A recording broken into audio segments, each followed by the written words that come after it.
শ্রমিক সাথে আইটিসি লড়ছে লড়বে, শ্রমিক সাথে আইটিসি লড়ছে লড়বে। আরএফআইডি কালা সার্কুলার বাতিল সহ একাধিক দাবিকে সামনে রেখে ভারতের জাতীয় কংগ্রেসের শ্রমিক সংগঠন আইএনটিইউসি অনুমোদিত হিন্দুস্তান স্টিল ওয়ার্কার্সের ডাকে দুর্গাপুর ইস্পাত কারখানার ইডি ওয়ার্কস দপ্তরের বাইরে বিক্ষোভ।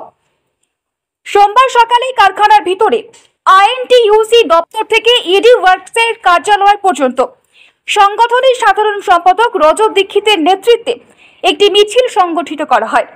এরপর সেখানে গিয়ে নিজেদের দাবি দাওয়ার সপক্ষে সোচ্চার হয়ে একটি বিক্ষোভ সংগঠিত করা হয়।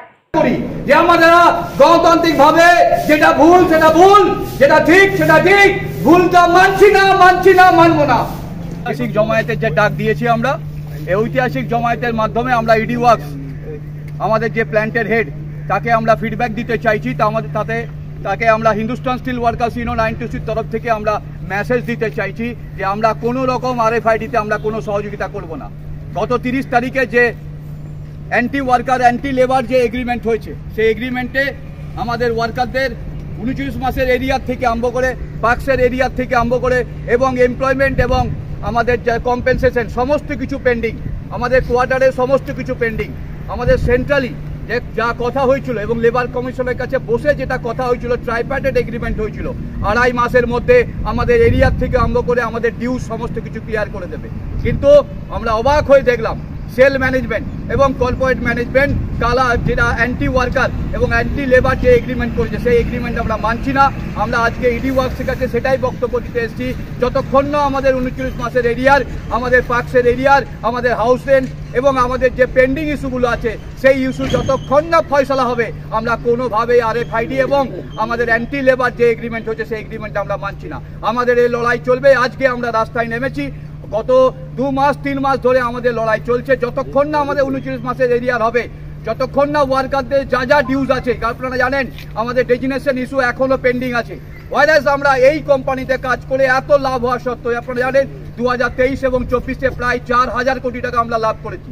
তা সত্ত্বেও অফিসারদের যতগুলো পেন্ডিং ইস্যু ছিল পাক্সের এরিয়ার সমস্ত এরিয়ার তারা পেয়ে গেছে, কিন্তু ওয়ার্কারদের বেলায় দেনা পাওনার ব্যাপারে ম্যানেজমেন্ট চুপ। তা সত্ত্বেও ম্যানেজমেন্ট যে নাইট শিফটের কে কেন্দ্র করে যেভাবে একটা এগ্রিমেন্ট করেছে anti labour anti worker agreement, সেই এগ্রিমেন্ট আমরা মানছি না।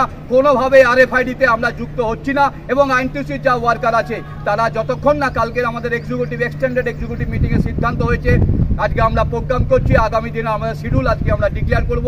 কোনোভাবেই যতক্ষণ না আমাদের এরিয়ার হবে, যতক্ষণ না আমাদের সমস্ত কিছু ডিউজ ক্লিয়ার হবে, আমরা কোনোভাবেই ম্যানেজমেন্টকে আরএফআইডি সংক্রান্ত কোনো সহযোগিতা করতে পারছি না। উক্ত কর্মসূচিতে উপস্থিত ছিলেন ইউনিয়নের কার্যকরী সভাপতি পরেশ কর্মকার, রবিন গাঙ্গুলি, অসীম মশান, বরুণ চ্যাটার্জি সহ কারখানার অন্যান্য কর্মীরা। Bureau report, the e-paper digital. DSMS, a premier management college in Durgapur. Admission open for hotel management, hospital management, tourism management, BBA, BCA and nursing. Excellent training and placement assistance. Join now. DSMS, gateway to success.